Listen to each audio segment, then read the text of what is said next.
तो ये भगवत गीता में एक फेमस श्लोक है, हम पहले भी डिस्कस किए हैं। अंत काले च मामेव स्मरण मुक्त्वा कलेवरम यह प्रयाति समद्भावम याति न अस्ति अत्र संशय। अंत काल में जो मेरा स्मरण करता है वो मेरे पास आता है। अंत काले च माम एव, अंत काल में माम एव मुझे स्मरण करता है। स्मरण मुक्त्वा कलेवरम, शरीर से मुक्त होते समय। अभी जब ये श्लोक आता है तो हमें परीक्षित महाराज का सुखदेव गोस्वामी जी के साथ जो संवाद है वो स्मरण होता है, जिसमें अ, परीक्षित महाराज और सुखदेव गोस्वामी का जो संवाद है, तो सेकंड कैंटो जो है, फर्स्ट चैप्टर, उसमें कुछ श्लोक आते हैं बड़े सुंदर। और उसमें सुखदेव गोस्वामी महाराज परीक्षित से कहते हैं कि आपको बधाई हो। किस बात की बधाई हो? कि आपके जो प्रश्न हैं बड़े उत्तम कोटि के। वो बोलते हैं क्योंकि आजकल कोई ऐसे प्रश्न पूछता नहीं। परीक्षित महाराज ने प्रश्न पूछे थे कि मरणासन व्यक्ति जो है, जिसको मृत्यु प्राप्त होने वाली है, उसका कर्तव्य क्या है। तो सुखदेव गोस्वामी बोलते हैं वरियान एष ते प्रश्न। वरियान मतलब बेस्ट, बेस्ट, ग्लोरियस, अति उत्तम आपके प्रश्न। आजकल ऐसी जिज्ञासा कौन रखता है? सबकी भौतिक जिज्ञासाएं होती हैं। कृत लोक हितम नृप से कि जिज्ञासा मतलब कुछ भी जानने की इच्छा। जिज्ञासा मतलब योर लेवल ऑफ इंटरेस्ट, आप किस चीज में रुचि रखते हैं। तो परीक्षित महाराज को तो बचपन से ही, जैसे उनका नाम है परीक्षित, वो परीक्षण कर रहे थे, वो भगवान को ढूंढ रहे थे बचपन से। तो बचपन से उनकी जिज्ञासा थी कि कृष्ण कहाँ हैं। तो मरते समय भी उन्होंने ये प्रश्न पूछा। तो सुखदेव गोस्वामी बोलते हैं आपका ये प्रश्न लोक हितम, इससे जन कल्याण होगा, सबको फायदा होगा, और हो भी रहा है। उन्होंने ये प्रश्न पूछा, इसीलिए आज हम भागवतम पढ़ते हैं। पूरी भागवतम इस प्रश्न का उत्तर है। मतलब आप सोचिए, अभी जब व्यक्ति बोल रहा है अरे इसका भविष्य में फायदा होगा, लेकिन हम सोचते हैं भविष्य में सच में फायदा होगा क्या?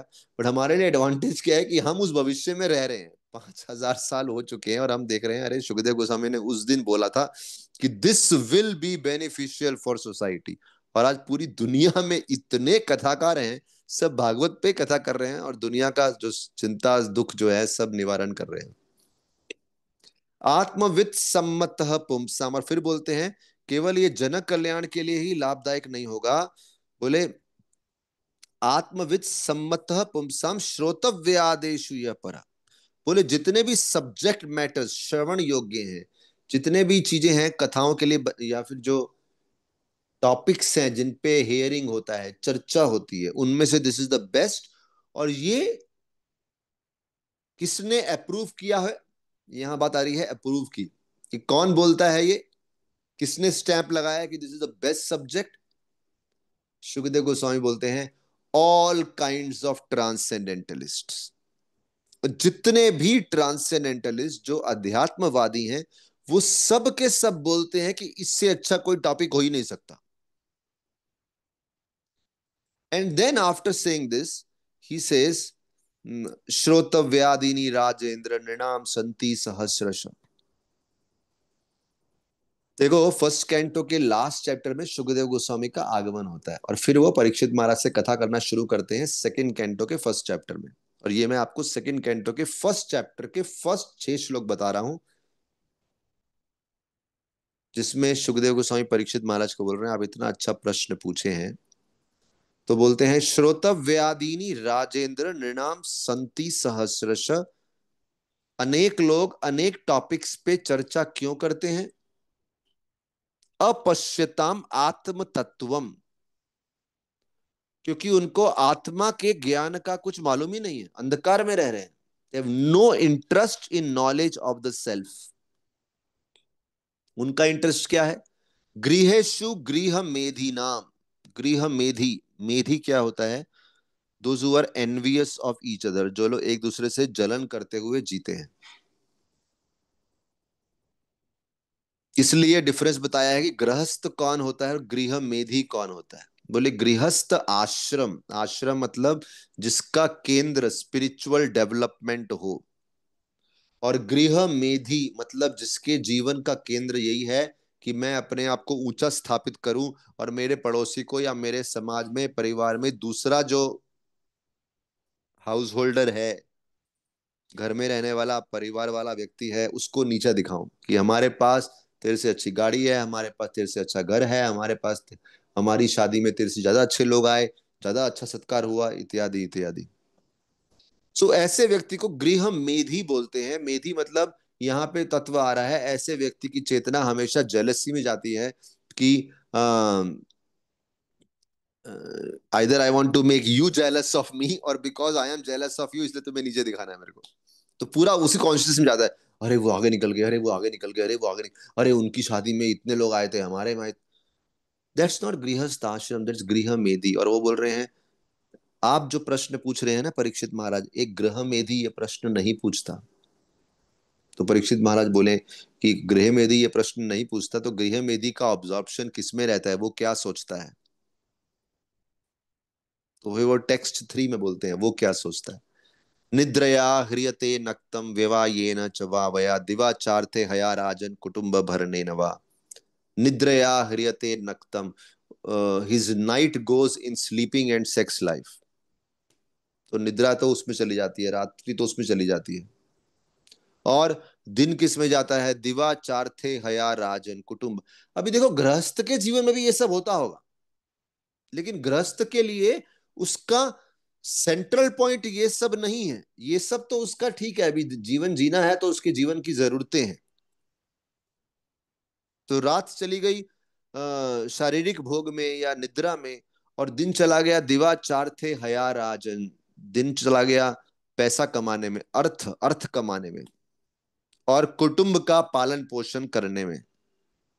मैं again I am reminding you, एक अच्छा डिवोटी गृहस्थ के जीवन में भी ये एक्टिविटीज हैं, बट उसके लिए ये अपना सर्वे सर्वा नहीं है, ये सब कुछ नहीं है, उसके लिए कुछ इससे ऊपर हटके भी है। लेकिन गृह मेधि के लिए केवल यही है, इससे ऊपर हटके कुछ है ही नहीं।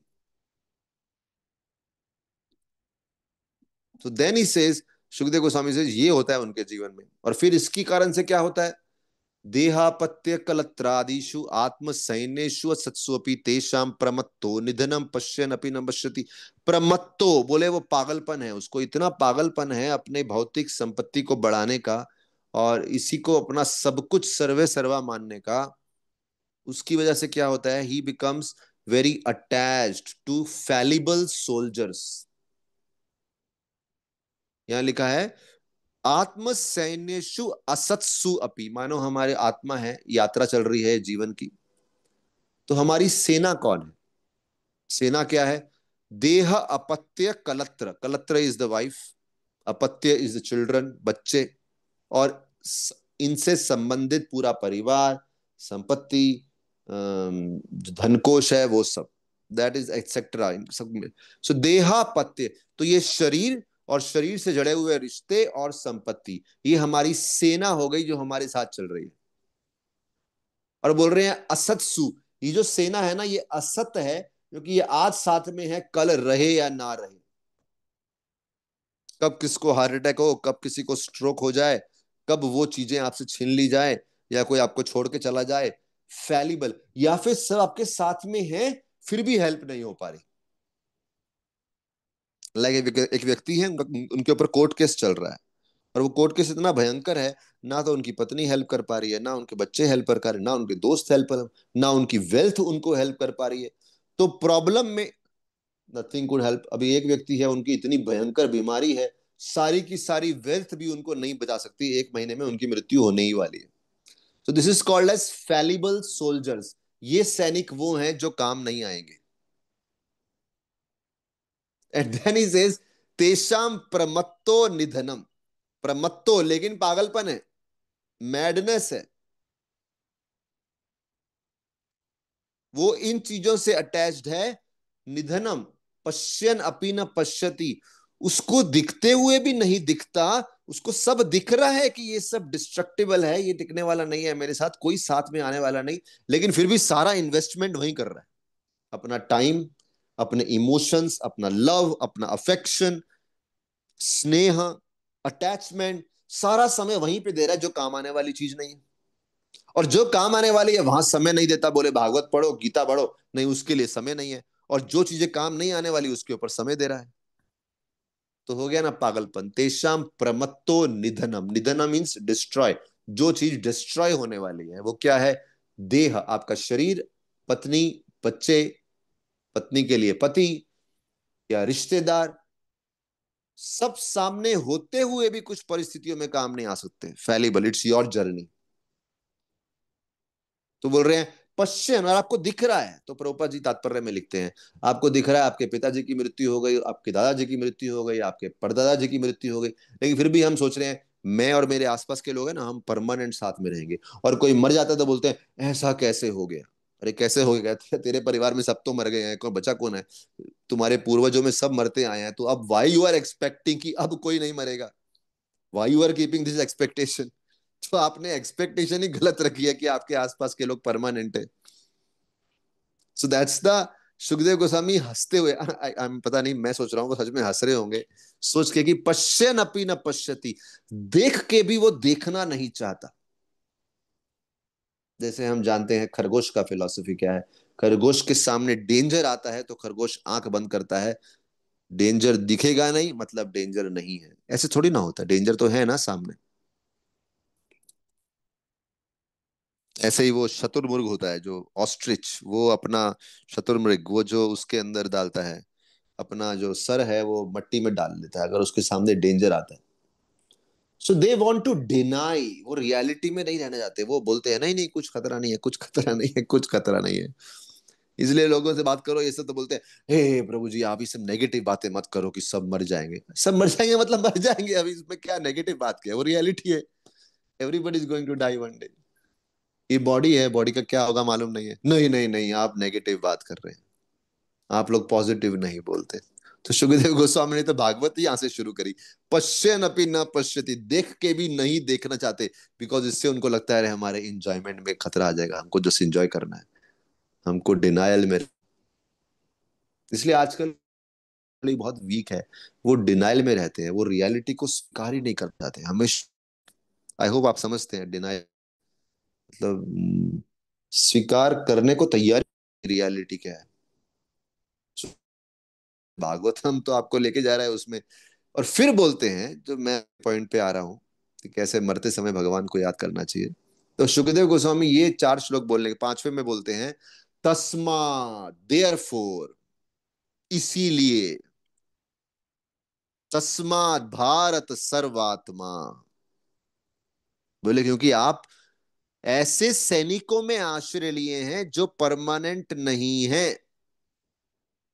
आपका शरीर, आपकी पत्नी, पति, बच्चे, जो भी परिवार है वो परमानेंट नहीं है। तो उसकी वजह से डर बना रहता है। ये कहीं ना कहीं मन को मालूम है कि चीजें हमारी एक्सपेक्टेशन के अनुसार नहीं होंगी, तो डर बना है। जैसे एक सज्जन थे, उनका ब्लड प्रेशर बढ़ गया बहुत ज्यादा। एक रात को सोने लगे थे, बहुत सर घूम रहा था, ब्लड प्रेशर चेक किया, वो 200/160 कुछ दिख रहा था।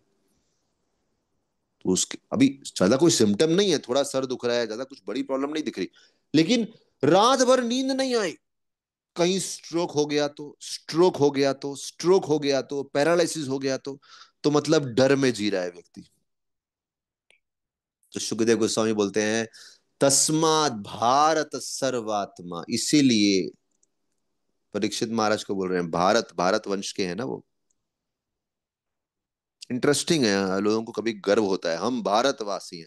अरे भारतवासी तो हैं, लेकिन तुम्हें भारतवासी होने का असली मतलब मालूम है क्या है? तो परीक्षित महाराज दिखा रहे हैं कि भारतवासी होने का मतलब क्या है। तस्मात् भारत सर्वात्मा भगवान ईश्वरो हरि, श्रोतव्य कीर्तितव्यश्च, स्मर्तव्यश्च, इच्छता भयम। बोले अगर आपको अभय चाहिए ना, अभय, फ्री फ्रॉम ऑल भय, क्योंकि जैसे हमने बताया कि जब आप ऐसे सैनिकों का आश्रय लेंगे जो आपको साथ नहीं देते, तो हर पल डर बना रहता है। जैसे हमने ये स्ट्रोक पेशेंट का एग्जाम्पल दिया। तो यहां बोल रहे हैं अगर आप सभी प्रकार के डर से मुक्त होना चाहते हैं तो क्या करना है? भगवान ईश्वरो हरि, ऐसे व्यक्ति का आश्रय लेना है। वो कौन है व्यक्ति? सर्वात्मा। एक तो वो सबके हृदय में स्थित आत्मा है, मतलब he is equal to all. See कभी कभी आजकल डर लगता है, पत्नी को डर रहता है मेरे पति का अफेक्शन किसी और के प्रति ना हो जाए, पति को डर रहता है मेरी पत्नी का अफेक्शन किसी और के प्रति ना हो जाए। इक्वालिटी चली जाती है। बच्चों में झगड़ा रहता है कि मेरे माता पिता मेरे भाई से ज्यादा प्रेम करते हैं, मुझसे प्रेम नहीं करते। प्रॉपर्टी उसको ज्यादा मिल जाएगी, मुझे नहीं मिलेगी। इक्वालिटी नहीं है। इसलिए कभी कभी लोग अपने उनके 3 या 4 संतान है, उनके लिए घर बनाते हैं तो पूरा नाप के बनाते हैं। तेरे लिए 1000 स्क्वायर फुट तो उसके लिए भी 1000 स्क्वायर फुट। देख ले, नाप ले, अभी भी कोई बराबरी होनी चाहिए, पूरा गड़बड़ नहीं होना चाहिए, बाद में झगड़ा होगा। तो इस जगत में इक्वालिटी ना होने का डर लगा रहता है। लेकिन यहां वो यूज करते हैं वर्ड सर्वात्मा, सबके हृदय में बराबर से। हो ही नहीं सकता कि भगवान पार्शियलिटी करे, इम्पॉसिबल।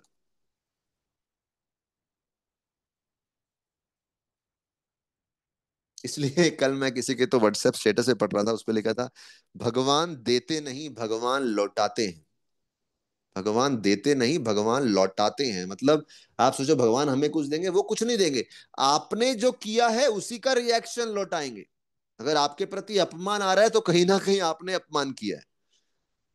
अगर आपके प्रति गरीबी आ रही है तो कहीं ना कहीं आपने किसी का धन छीना है, तो वही आपको लौटाई जा रही है चीज। सर्वात्मा इज इक्वल टू ऑल। उनके यहां ना इंसाफी है ही नहीं। अगर कोई किसी बड़े पब्लिक एक्सीडेंट में मर गया तो वो भी उसे कर्मों का ही फल है। सो देन सर्वात्मा, देन ही सेज ये व्यक्ति जिससे रिश्ता बनाना है वो सर्वात्मा है। और फिर ईश्वरो हरि। सर्वात्मा मतलब उनको सबके हृदय की बात मालूम है। लेकिन कोई बोलेगा हृदय की बात मालूम होने से क्या, कोई कंट्रोल वंट्रोल है कि नहीं उनका सिचुएशन पे? Sometimes your friend knows about you but can not help you. तो फिर दूसरा शब्द यूज करते हैं ईश्वर। अरे वो ईश्वर है, ईश्वर मतलब जिनका कंट्रोल है सब जगह पे, ईश स्वामी है। फिर कोई बोलेगा कि चलो सबको मालूम है, सब कुछ मालूम है उनको, सब चीजों पे कंट्रोल भी है, क्या वो मेरे समस्या को हरने को तैयार है? क्या उनकी इच्छा है हरने की? तो नेक्स्ट शब्द प्रयोग किया है हरि। 3 शब्द प्रयोग किया है, सर्वात्मा, भगवान ईश्वरो एंड हरि। हरि मतलब जो हर लेंगे, उनकी इच्छा है आपके दुख कर्म करने की। क्योंकि sometime there are people who are very rich, जिनके पास धन बहुत है, और जिनके पास, उनको मालूम भी है कि सामने वाला पीड़ित है, लेकिन उसको हेल्प करने की इच्छा नहीं है। समटाइम परिवारों में होता है कि एक भाई बहुत धनी है और उसका दूसरा भाई बहन पीड़ित है बुरी तरफ से। उसको मालूम है पीड़ित है, लेकिन he doesn't want to help them. कुछ तो उनका पारिवारिक वैर है, द्वेष है। तो यहां बोल रहे हैं अगर आपको अभय से मुक्त होना है ना, तो ऐसे व्यक्ति से रिश्ता बनाओ जो सब कुछ जानता भी है, सब शक्तिशाली भी है, और सब कुछ हरने की इच्छा भी रखता है। तो सुखदेव गोस्वामी भागवतम शुरू ऐसे करते हैं और फिर बोलते हैं वो रिश्ता कैसे बनाना है। श्रोतव्य कीर्तितव्यश्च स्मर्तव्यश्च इच्छता भयम। 3 चीजें करनी है। श्रोतव्य, उनके बारे में सुनो। कीर्तितव्य, उनके बारे में दूसरों को बताओ, कीर्तन करो, नाम जप करो। और स्मर्तव्य, उनके बारे में बार बार स्मरण करो। क्या सुना, क्या पढ़ा, क्या चर्चा हुई, स्मरण होना चाहिए बार बार।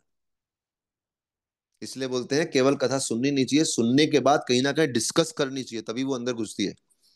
नहीं तो एक कान से गई और जैसे ही क्लास खत्म हुई, कहाँ चला गया पता नहीं, याद ही रहता नहीं।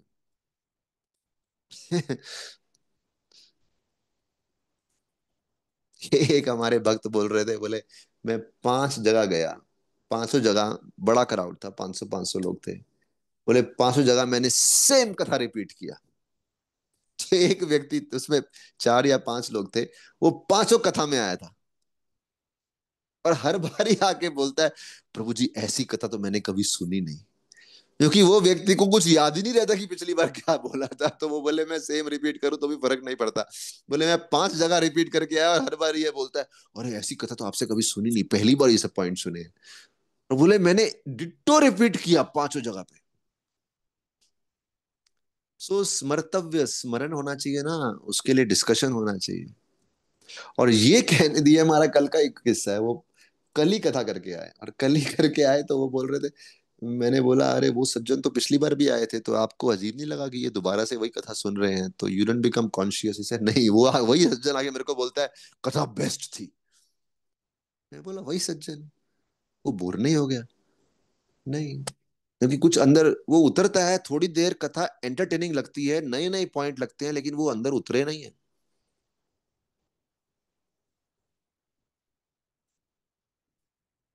देन एनीवे, लास्ट पॉइंट फिर क्या बोलते हैं, छठा वर्स जो होता है 6 सेकंड कैंटो का, फर्स्ट चैप्टर का, उसमें ये पॉइंट आता है कि एतावान सांख्य योगाभ्याम स्वधर्म परिनिष्ठय जन्म लाभ परपुंसाम अंते नारायण स्मृति।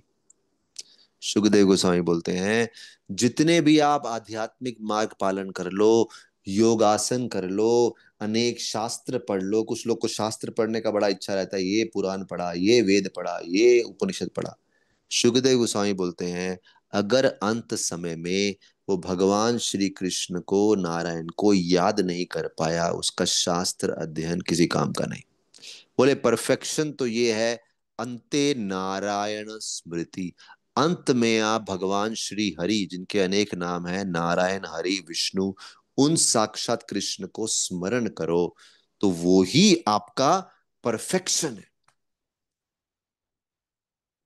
इसलिए कुछ लोग बिल्कुल शास्त्र पढ़े नहीं होते, लेकिन उनका भगवान का स्मरण बड़ा अच्छा होता है, वो पल पल भगवान को स्मरण करते हैं। और कुछ लोग बड़े पंडित होते हैं, लेकिन उनकी जीवा पे भगवान का नाम नहीं आता। तो इसलिए यहाँ बात हो रही है, सुखदेव गोसाई बोल रहे हैं पंडित बनने से कुछ नहीं होगा। क्या भगवान का नाम आपके रोम रोम में बसा हुआ है क्या? है ना, हम बोलते हैं ना, राम नाम के हीरे मोती, मैं बिखर रहा हूं गली गली, ले लो रे कोई राम का प्यारा, शोर मचाऊं गली गली। और फिर इसमें, तो इस बात को, ये मैंने पूरा भागवतम का प्रसंग क्यों रिपीट किया यहाँ पे, क्योंकि ये गीता के 8वें अध्याय के 5वें श्लोक से संबंधित है, जहां पे भगवान स्पष्ट गीता में बोल रहे हैं, अंत काले च मामेव, अंत काल में जो मेरा स्मरण करता है, अंत काले च मामेव स्मरण मुक्त्वा कलेवरम यह प्रयाति सह मद भावम याति, वो मुझे प्राप्त करता है, न अस्ति अत्र संशय, इसमें कोई डाउट नहीं है। बट देन ही सेज, अंत काल में करना आसान भी नहीं है, उसके लिए जीवन भर का प्रैक्टिस लगता है। ऐसे नहीं कोई भी याद कर लेगा भगवान का नाम। देखो, अजामिल की कथा आती है, उन्होंने एंड में मरते समय नारायण का नाम लिया, लेकिन वो नारायण भगवान नहीं थे, उनका पुत्र था। तो उससे क्या लाभ मिला उनको? जो यमदूत आए थे उनको लेने के लिए, वो यमदूत चले गए और विष्णु दूत आ गए, लेकिन अजामिल को भगवत धाम लेके नहीं गए फिर भी, क्योंकि उसने नारायण बोला है, लेकिन नारायण भगवान का नाम के भगवान से अटैचमेंट नहीं है, वो तो पुत्र का नाम नारायण है। तो उससे फायदा क्या हुआ, पापों से मुक्ति मिल गई, तो यमदूत चले गए। लेकिन अगर भगवान नारायण के धाम जाना है, तो फिर नारायण की प्रेमा भक्ति का अभ्यास करना पड़ेगा। और इसीलिए ये अभ्यास के बारे में सोचते हुए विष्णु दूतों ने बोला, अभी हम तुम्हें बख्श देते हैं, तुम्हारा जीवन छोड़ते हैं, अभी तुम्हारी मृत्यु नहीं होगी, कुछ समय और जियो, प्रेमा भक्ति का प्रयास अभ्यास करो, get qualified, then we will take you back to Godhead, तब भगवत धाम लेके जाएंगे। ऐसे नहीं लेके जाने वाले किसी भी अरे गहरे को, जस्ट बिकॉज नारायण नाम लिया, वो तो पुत्र का नाम लिया, तो पापों से मुक्ति हो गई, लेकिन फिर अभ्यास करते हैं वो। So this is a beautiful section जो बार बार पढ़ना चाहिए, सेकंड कैंटो के फर्स्ट चैप्टर के फर्स्ट 6 वर्सेस। और एक्चुअली वो 6 श्लोक भी आगे चल के वही तो उसमें ही आगे चल के जो 11वां श्लोक था, उसमें यही बोलते हैं कि सबसे अच्छा अभ्यास क्या है। उसमें बोलते हैं एतन निर्विद्यमानानाम, बोलते हैं इच्छा भयम योगी नाम निर्मानुकीर्तनम, कदम कदम, बोले constant chanting of the law, जैसे महान आचार्यों ने सिखाया है उस प्रकार से लगातार भगवान के जप is the doubtless and fearless process for success for all. हर प्रकार के आदमी को सफलता प्राप्त चाहिए अध्यात्म का सबसे अच्छा श्योर प्रोसेस क्या है? भगवान का नाम जप करो। अकुतो भयम, अकुतो मतलब free from all doubts and fears ना, इसमें कि ये सिंपल से क्या होगा, नाम जप से क्या, कोई डर मत रख, go ahead with this process. So like this, so we have faith. Gita में आता है श्रद्धावान नाम, जिसको श्रद्धा है पे है वो सफलता प्राप्त, और जो श्रद्धा से नहीं करेगा, बहुत सारे आचार हैं, अगर आप थोड़ा भी तो श्रद्धा से करो, कुछ जब करते हैं लेकिन श्रद्धा नहीं, खोखला, थोड़ा क्वालिटी है, और फिर धीरे धीरे क्वांटिटी भी आएगी। कृष्ण श्रील प्रभुपाद की